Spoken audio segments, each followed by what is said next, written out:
Welcome to Work Life by Design. I'm your host, Mel Marsden.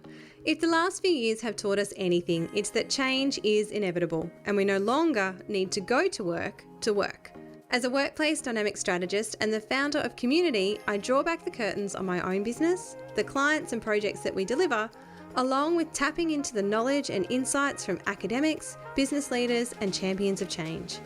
I believe that our environments have the power to positively influence our behaviour and performance, inspiring our human potential. The last few weeks have been quite the adventure as I have been celebrating the release of my book, The Next Workplace, Designing Dynamic Environments that Inspire Human Potential, hosting events in Brisbane, Melbourne and Sydney, where we started a conversation on all things work, people and place. And to do this, I was joined by leaders navigating the new frontier of what work looks like and the role that place plays in elevating our experience of work. Now, each of those conversations are being shared here on the podcast over a series of 6 episodes. And today is the 5th episode in that series and part 1 of our conversation from the Sydney event. We were hosted by the Hub Australia in their Wynyard office, and it was a beautiful evening with familiar faces and many new ones sharing an evening of conversation and laughter as we explored the topics of what they have realised about the importance of the workplace, how they have seen the evolution of curating the employee experience in the workplace and what that actually looks like for them, how our workplaces can effectively support belonging and build connection in our people, and what flexibility at work really looks like, and ultimately, what does a good workplace look like? To join me in this conversation, I invited our venue host, Brad Krauskopf, the CEO of Hub Australia, to join us, along with Sophie Hart, the co-founder of the Serenity Collective and host of the Thriving Workplace event, and Nicole Karagianis, the Chief People Officer at Harrison AI.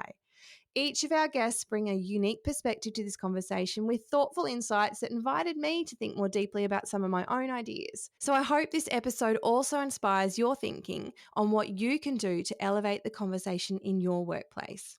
This is part 1 of 2 from our Sydney conversation, so be sure to join us here again next week for part 2 and the final episode in our 6-episode series from the book launch events across Brisbane, Melbourne and Sydney.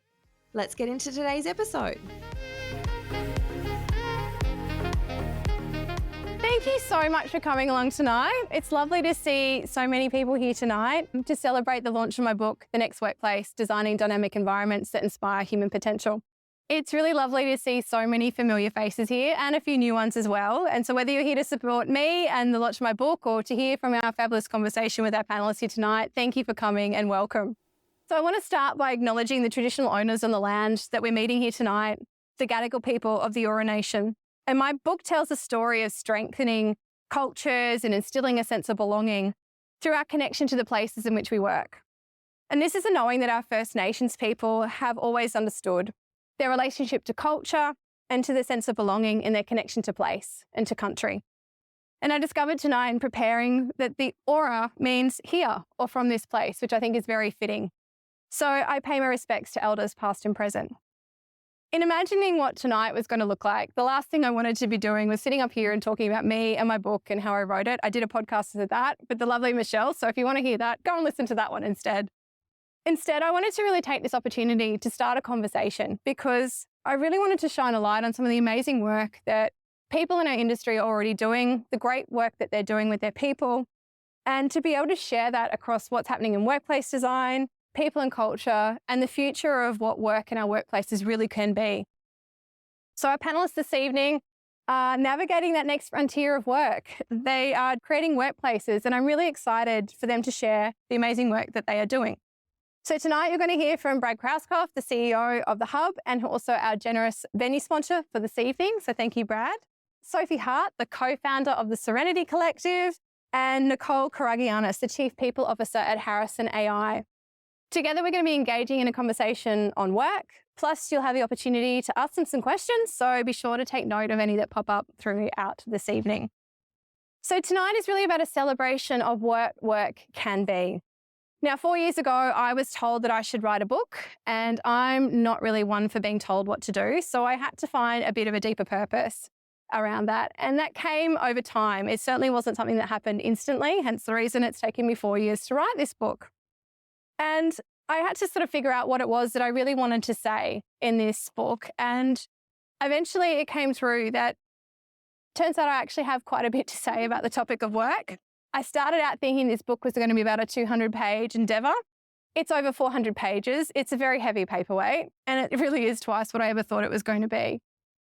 The whole book, when I first started writing this, I thought no one's ever going to want to read a book about workplace design. Well, didn't COVID change that conversation? And now it's become one of the hot topics, and a lot of people are actually very interested to hear what it has to say. The other thing is I've probably written 60% of this in the last 9 months because the pandemic completely changed our perspective of work, our perspective of workplace, and for the better. And I really think that this book could not be more timely. So even with a newborn baby, I knew that I needed to get this book finished. I needed to get it out into the world. And I really had to ride that wave of change that the pandemic really started. So this book is really a playbook for anyone who is looking to elevate their experience of work. It's a manual that connects the concepts of modern day management with the physical structures of our workplace environments. And it starts to explain the complexity of the processes that go into understanding workplace, how that works with our people, and highlighting the importance of bringing the right people to the table. So historically, our workplaces have been designed to accommodate people Monday to Friday, 9 to 5. They've typically been a cost of doing business. It's been sitting under the remit of finance, handed down to facilities to go and deliver a space to put our people in. IT have been told about it, and they've been told how many desktops they need to stick monitors on and provide computers for, and then HR have been informed about how many contracts that they need to update and issue out to their people. This book really starts to change that conversation, and that's a conversation that we're going to share here tonight, because I really want to start connecting these really disparate functions of our organisations, showing that when we bring people and culture to working with property and facilities in our organisations, and we're encouraging those who are charged with the IT to come to the table, that we can really change our workplaces. We can create dynamic and strategically aligned places for our organisations.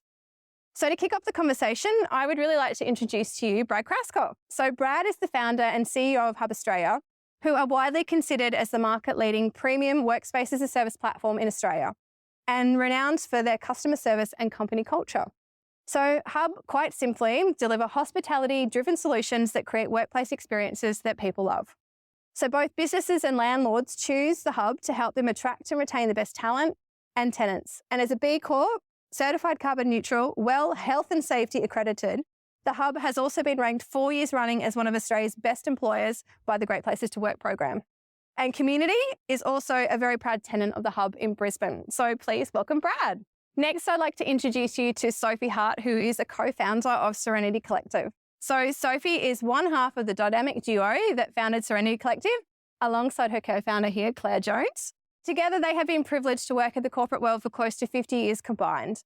Harnessing their business backgrounds in innovation, learning design, change, and community building, their passion is bringing the brightest, kindest, and most extraordinary people together to catalyse real, lasting change in the world. So working with thousands of professionals every year has given them a unique insight into the human side of business, witnessing firsthand the decline in physical, mental, emotional, and spiritual well-being in the workplace and the devastating impact that this is having at an individual, organisational, and societal level. So realising a desperate need for long-term change that goes beyond global business, Sophie and Claire launched the Serenity Collective to make a positive impact in every aspect of life as individuals, families, organisations, and beyond. So these two have an innate light that warms the souls of those around them with a deep and genuine care. So they have extended that out into their community, where together as a Serenity Collective, they actively support leaders through their programs, their events, and their research to ensure that everybody thrives at work. So thank you for joining me, Sophie. And last but not least, we have Nicole Karagianis, who is the Chief People and Culture Officer at Harrison AI. So Nicole is the Chief People Officer with over 15 years experience in the human resources sector. Forging her career at Westpac prior to working in the fintech, hospitality and disability sector, Nicole combines her experience and deep passion of care with the future focus of technology to lead the talent, business partners, learning and development and IT professionals who enable Harrison AI to grow meaningfully whilst fostering a culture of innovation and inclusion. So Harrison AI is a health tech scale-up dedicated to impacting millions of lives a day through comprehensive AI solutions as medical devices. The company operates 2 joint ventures, Annalise AI and Franklin AI. In her current role at Harrison AI, Nicole has led the design of the organisation's innovative Becoming a Parent program, which provides support for employees and their partners through early pregnancy loss and miscarriage. So Nicole is a strong advocate for education and diversity and espouses the words of her father that we are always learning and growing and will be doing so until the day we draw our last breath. Each of our panellists tonight have already been guests on my podcast, Work Life by Design. So if you would like to hear any more of their thoughts, please feel free to tune into those episodes as well. But to kick us off tonight, look, we all realise that the world of work has significantly changed in the last few years. We've collectively undergone this worldwide experiment to work from home. And as a result, we've really realised that we can work from anywhere. We don't need to be going to a workplace to work. But I think conversely, we've also really started to realise what the true purpose of our workplaces is and the real value that they bring to our people and to our organisations. So I ask you guys, in your view, what do you feel really have we realised about our workplace environments? What is their true purpose and what value are they bringing to the individuals? What are they contributing to our lives? And why is it that people would even bother coming back into an office? So I'm going to throw to you first, Brad, and we'll start on the end. I guess it'd be a terrible waste of a good crisis if we snap back to how we were working in 2019. We've got an opportunity to choose a new way of work. But there are stats from like 2019, and I don't know if they're still the same or not, but 80% of people not connected with their workplace or with their role, or in others at 49%. Like all of these things, like we don't want to go snap back and have everybody back into the office all 5 days a week and how we were working pre-pandemic. And so it's taking advantage of this opportunity. One of the things that we've also seen is that making it a binary choice of work from home or work from the office is probably destined to fail, just like you have to work from the office all of the time. So it's about how do we create that choice, and having choice is actually that freedom then to choose where you want to work, how you want to work. And certainly when we're finding people coming back into the workplace, we like ultimately how we make our money or hope to make our money is we got to sell workspace. So when people are told also that they don't have to come into the workspace, well, that's a problem. So we need to figure out, and what we've found is that the social connection and the learning connection are those two most significant things. And it's kind of like the most important thing about coming to the workplace doesn't have anything to do with what we like typically call work. Yeah. And yeah, the old concept of coming into the workplace is very much not about doing the work. It's about what happens all around the work. Absolutely. And Sophie, you guys have done a lot of research in this and connected with a number of organisations. What have you heard from them around why people are actually wanting to come to work? What have they realised about their workplaces? Well, just to build on what Brad said, it's really about connection. And actually our whole theme for the Thriving Workplace, our community this year, is connection. So I've been doing a lot of work into it. And connection is really vital. It's vital for individuals.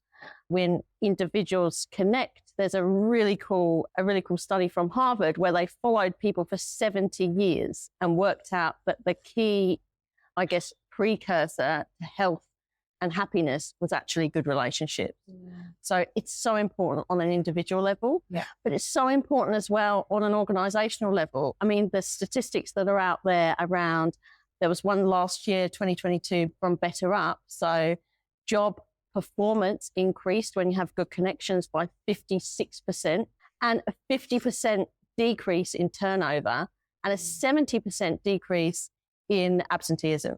Those are massive costs to an organisation. So connection is everything. We've worked out that we can work from everywhere, but connection, yes, we can do it virtually, etc., but it's not the same, and we have to reimagine how we're going to connect. And I mean, and that's true. Like tonight, I get to squeeze and hold a few people that I haven't seen for a long time, and having that opportunity to be able to do that, and some I've only ever met on a screen. So to have that opportunity to be able to connect is lovely. I actually have a person where I'm not completely sure if I've ever actually met them in person yet or not.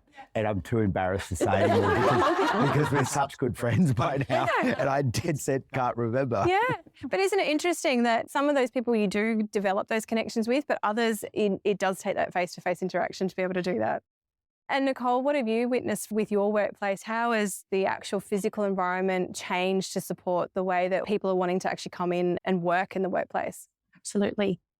Hi, everyone. Thanks, Mel, for having me. I want to start by also respecting and recognizing those of us who can't work from home. And I was really pleased to see that in your book, by the way. So as an organization, for example, our AI tools go to radiologists or pathologists who can't take their x-rays home and do them from home. So I want to acknowledge the various workers in our community that are keeping everything going and they can't take it home with them.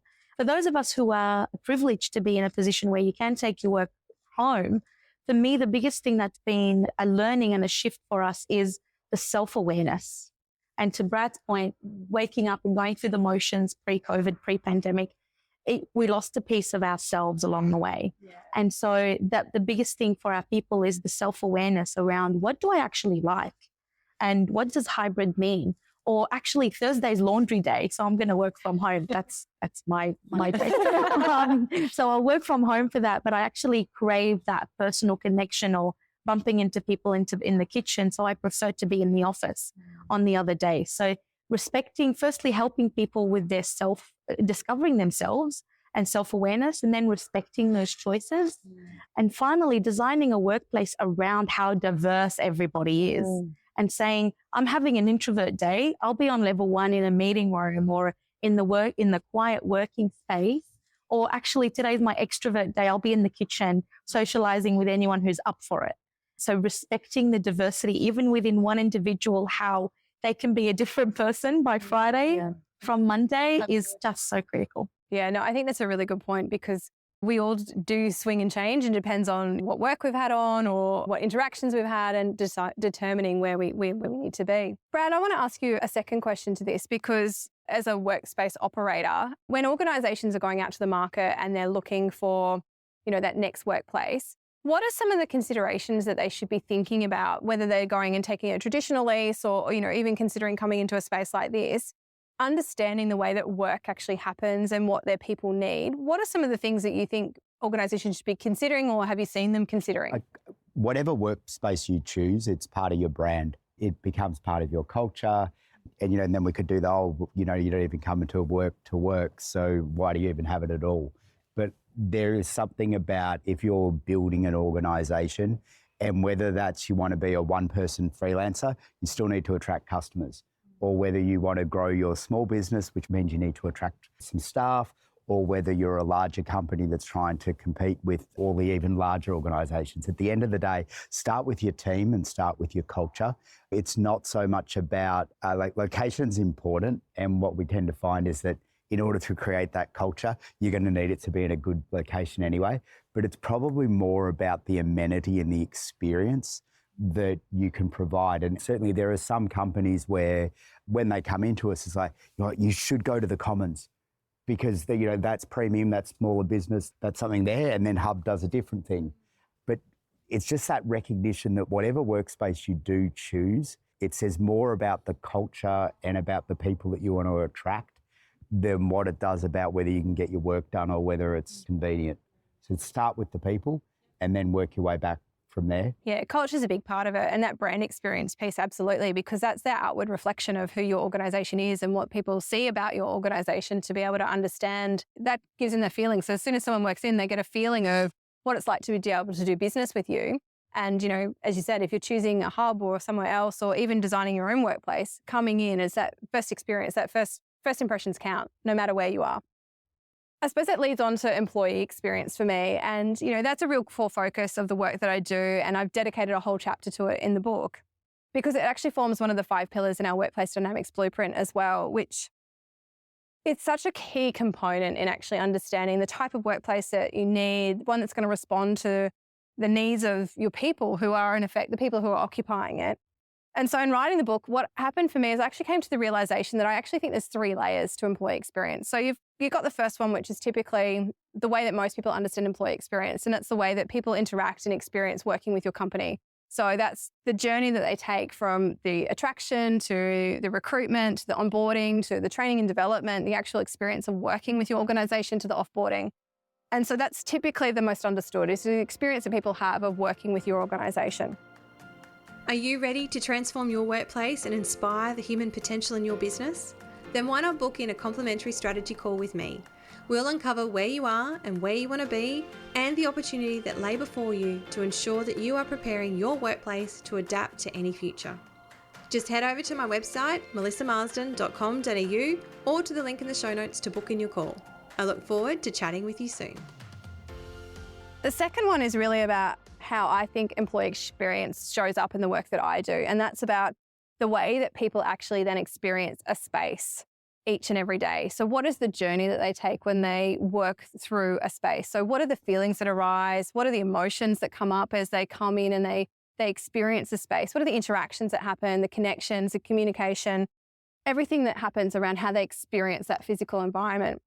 And then the third one is really about how employee experience is transitioned from one workplace to another. So this is the change transformation piece. So if we're relocating our people from this particular work environment into this particular work environment, what is the difference that's happening? How are they communicated to? How are they engaged with? How are they taken on that journey with us so they understand what are the new expectations and behaviours and performance metrics around how they interact with that new space?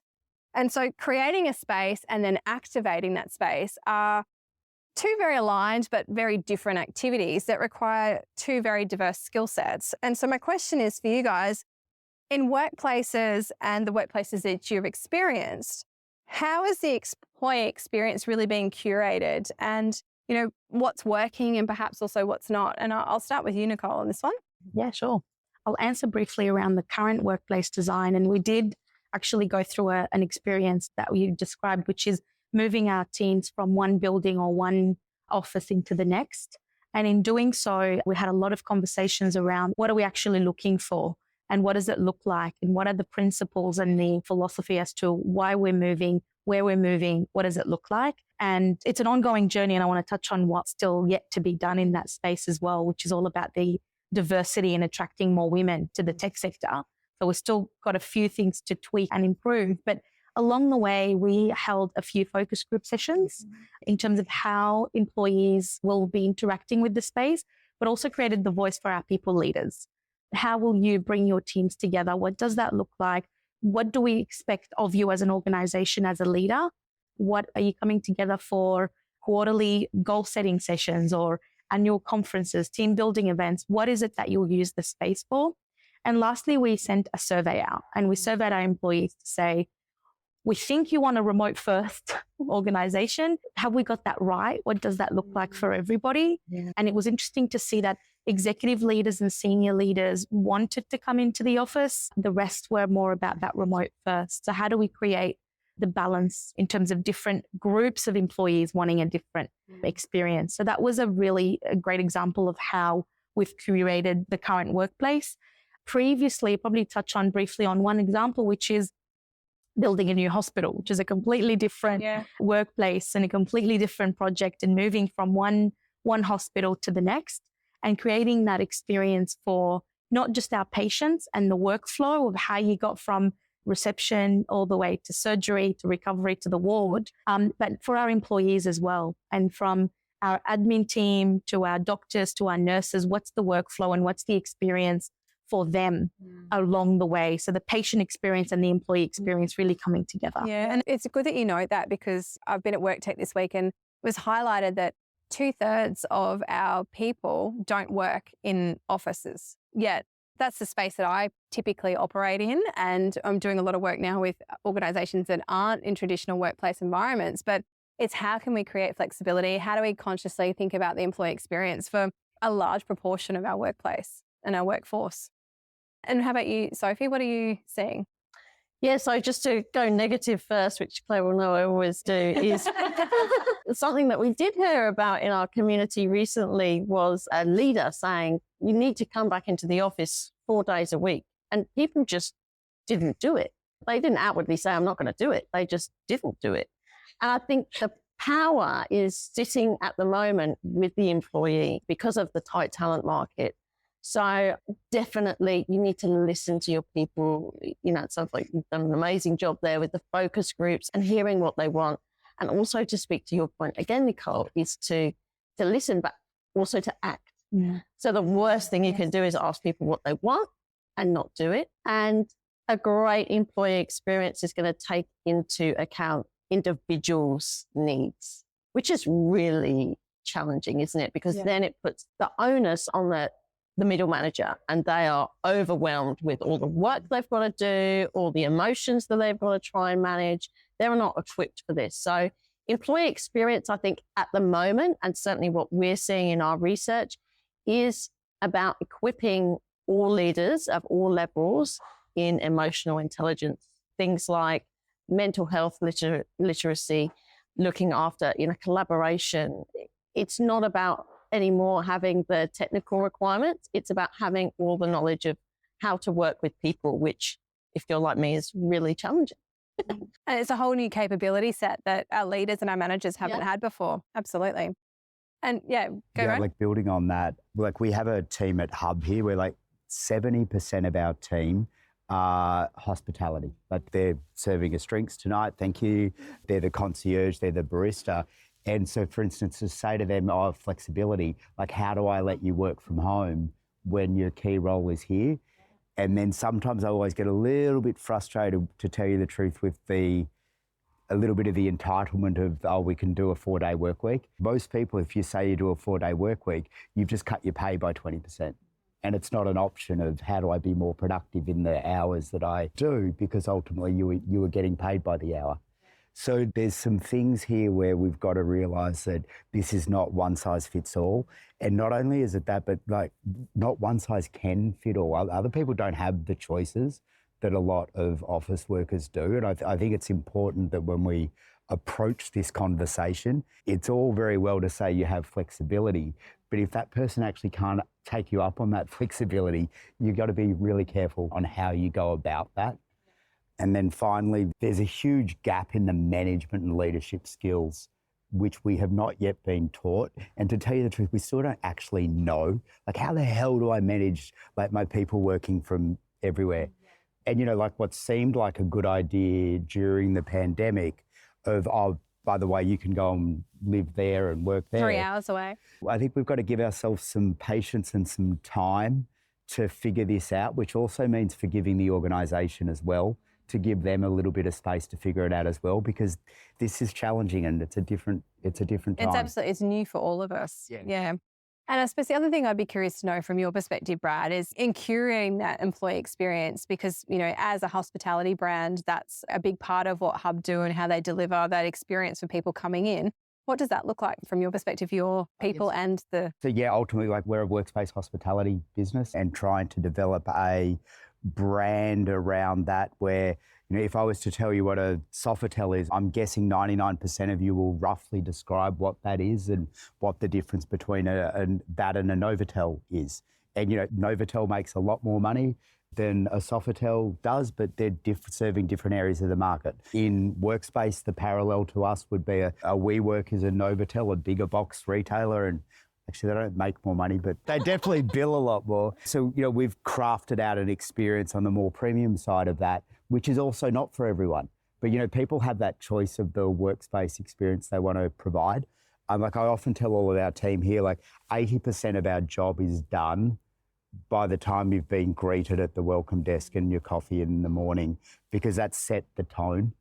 Like if you can actually have people having a great day at work for 8 or 9 hours of their day, you've probably actually had about as bigger outsized impact as you possibly can on their life more generally. So it's like, how do we make that, their engagement with work and that experience, something where they feel a part of something bigger? That's a big part of our job at Hub. And I guess the way we do that is, and the way the transaction is desks. But really it's about the hospitality experience and making people feel a part of something bigger. Yeah, and like you said, when they come in, it's that first impressions again and how they feel about that. And, having that connection to the bigger business and that ripple effect that happens as a result of them coming in here, enjoying work. And I know this is something you guys talk about, Sophie, at Serenity Collective, is that ripple impact is, what is that impact of that person then having out into their families and their communities as a result of having a great day at work. So we've talked about workplaces and how they really become somewhere that is about establishing those social connections, how somewhere we come to build relationships. And, and really what in essence we're talking about here is, I believe, is creating that sense of belonging that is really about a place that's going to foster that sense of community amongst our people. They really do feel like they're part of something bigger. Absolutely.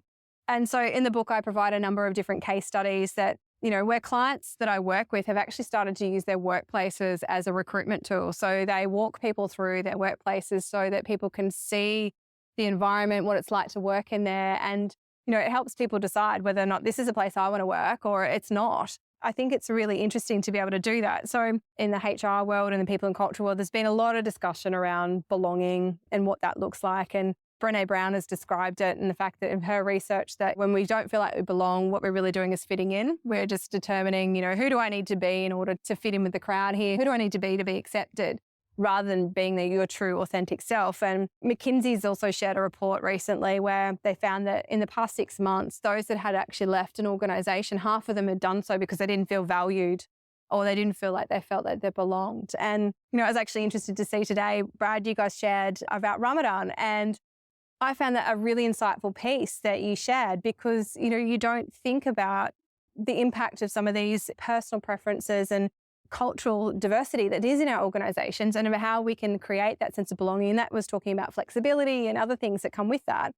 I suppose what I'm really interested to know is what role do you see our workplaces playing in supporting and enabling belonging amongst our people? And I think I'll kick it off with you because I think that was a great example. One of the things which sometimes dampens my mood was when I speak to a customer and I realise that when they enter the transaction in Xero or their accounting system, the hub membership is in rent. Yeah. And it's so reductive. Like ultimately, I'd love it if the workspace was part of the people and culture team or part of the HR team. It's conceptual. I don't know if it can ever happen, but ultimately, I'd love to be able to give 15 grand or 20 grand, which is about the cost of what it takes to have somebody in a workspace in a premium A-grade building in Sydney per year. And it's like, give that person the money and then create a workspace that's so damn good that they give you 5 grand of it back or they spend it on their home office or whatever it is. But putting it with the person to be able to decide this is the workspace I need to get my job done great, and also then to fit into my bigger sense of how I go about doing things. Going back to maybe it will be that Saif or Zahir or Emil, that, when they talked about their experiences there, maybe they can adapt their workspaces to choose what happens to be going on for them this month. Yeah, I love that. I thought it was great. And, to touch on that point of the 15 grand, you and I have spoken about this before, but if you gave each of your employees $15,000, would they give it back to you to come and rent back your workplace, or would they take it and spend it somewhere else? And I thought that was a really provocative idea around really testing the workplace and whether or not it is actually doing the job it's supposed to be doing. So, Sophie, how have you found belonging showing up within workplaces? I mean, belonging is massive. Everyone's talking about it. It's just adding to what you've already said. It's around, a space can say so much about an organisation, whether they care about sustainability, for example. So it can be really unifying, but at the same time, you've got to make it personal for everyone's different preferences or where they're at that month or that day even. So you have to offer a variety of different spaces. But I think belonging is certainly something Claire and I talk about all the time and all of this concepts around a thriving workplace or whatever it might be is actually vulnerability and just being open and honest and being human and just acknowledging that everyone is human. So I don't know if that answers that question, but I think belonging is just appreciating everyone as they are, as a human, not a number, not a line item on a budget. Yeah, absolutely. And how about you, Nicole? I mean, because you guys have done a lot of work in this space around creating that inclusivity. What is that looking like at Harrison? Yeah, I agree. It has so many shapes and it appears in different ways. Just to give you some tangible examples, it's the thank you for putting a mini fridge in the wellness room so I can store my breast milk and for allowing me the space to breast pump. To thank you for thinking of putting a prayer mat in the wellness room so I can go in and pray. To thank you for sending me a Slack message acknowledging that I have a busy week and making me feel seen, even though you didn't bump into the office to tell me, great work, I know you're busy, keep going. And it shows up in different ways. For me, the biggest thing that I get worked up about is when we have busy periods, it's so easy to then lose sight of, you bumped into someone who's just come back from grieving a miscarriage or the loss of a family member. Did you acknowledge them in the hallway? Did you say sorry or how are you or whatever they needed to hear in that moment? Or did you schedule a 15-minute walk and talk? Busy is not good enough. As a leader, as a colleague, etc., it's really being mindful. It's that mindfulness around, I'm going to make you feel like you belong because I acknowledge your personal circumstances and whatever's going on for you. And I'll react however you want me to react, whether that's giving you the space or taking you for that ice cream or whatever it is. It's different for everyone. Yeah, and it does. It's really interesting to see how that then shows up, because I think as leaders, you can be quite busy and you can forget to think about those things as well. But like you said, the workplace itself can actually start to support some of those different cultural diversity or individual circumstances by the way that we actually kit it out and think about the needs of the broader range of people. So my next question is around hybrid working. And this is the latest workplace approach that many organisations are sort of starting to grapple with. And, we've talked about the fact that probably a lot of our leaders aren't really equipped with the capability of managing a team that they can't see. And it's a challenge that many of us are looking at. But, with 4 and 5 employees wanting to work hybridly now, I think it's really important for us to start considering this. But at the same time, it's also important to note that hybrid workplace is not something that comes out of a box. It's not something you order. It's not a one-size-fits-all. It's very much a nuanced approach to supporting the organisation and the unique requirements of that particular organisation, and really understanding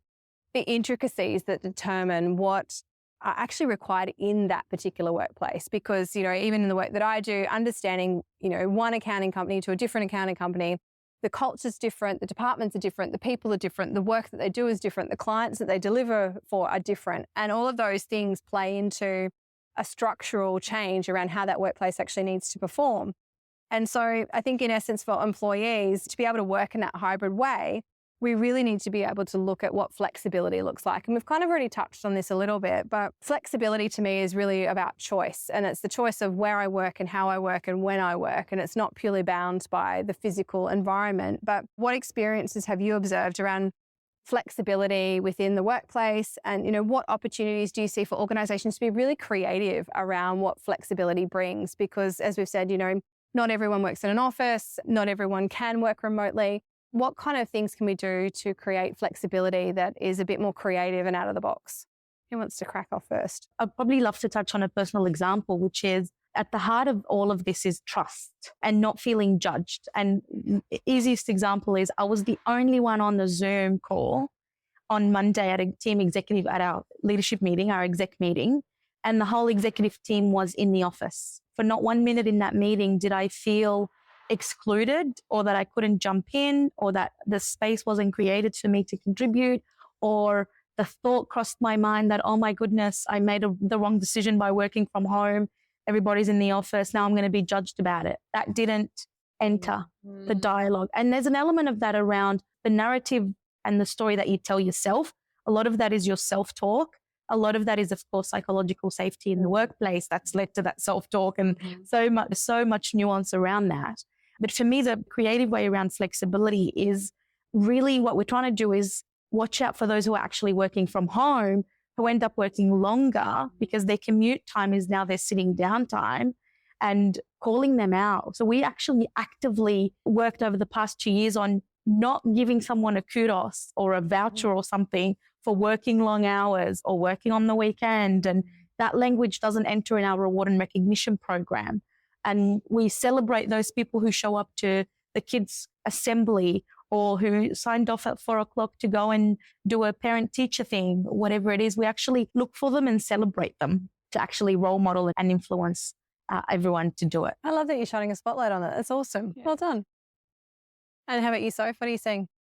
Well, seeing a lot of things. Again, I think when it comes to flexibility, when we're talking about when and where, Gary's in the room here, and they have a wonderful playbook. A couple of organisations have this flexibility playbook, and it gives organisations a guardrails, which Brené Brown talks about again, guardrails to know expectations of what kind of things could be flexible. And it empowers middle managers to be able to start making decisions because, to your point, it's really tough for them. They've never had to deal with this kind of thing before. And so giving them something like a playbook can, empower them to make those choices with their people, because it is individual, as we whereas we know it can't be one It's size. not a one size fits all. And, you know, the fact that you've got those playbooks and those guardrails, it helps, as you said, empower those managers to be able to make decisions, because they feel like they're sticking their neck out on the line as well when they decide, oh, you know, that person can have this, but that person can't. And it's being able to sign off on those things. Yeah, and one thing I just wanted to talk about flexibility is we talk about when and where so much,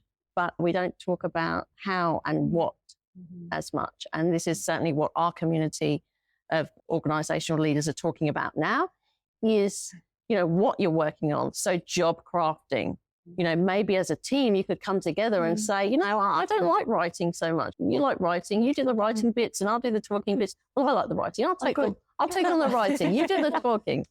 So yeah, it's really playing to your strengths. It improves well-being, it improves connection. I like that approach as well, because, you know, the other thing that we've seen a lot is, you know, we're still working that, you know, 8 hour a day kind of mentality, because we're paid for 8 hours, so we need to work 8 hours. You know, if I can get my job done in 4, why can't I go to the beach for the other 4? Let's start talking about output as opposed to time. And what have you got to add to that, Brian? Yeah, just I guess first up, one of the challenges that we've had is, so for instance, the 70% of our team is hospitality frontline, but 30% are back office, and setting different rules for different teams, that's a challenge. I wish I could tell you what the solution was yet, but we haven't figured that out yet. I'm just sharing that it's a genuine challenge. We've even thrown, on another slant, we've thrown around ideas of, a common one is, you know, rather than the officially recognised public holidays, you let people take public holidays that are more recognised to their faith or their culture. Another one that I heard thrown around, I don't know if we've yet implemented it or not, is, you know, rather than having parental leave, that you could have puppy leave for people who have chosen not to have kids. If you actually challenge yourself, and definitely this is not about work from home or work from the office. As soon as you reduce it to that, you're done for. But then just challenge yourself, say, how do I make it that, you know, that Stevie has flexibility in his work when he's in a barista? So how do you do it? I'll admit we're still completely challenged as to what are the different ways to do it, but we've all got to take that on to do it. Yeah, I think it starts with a conversation.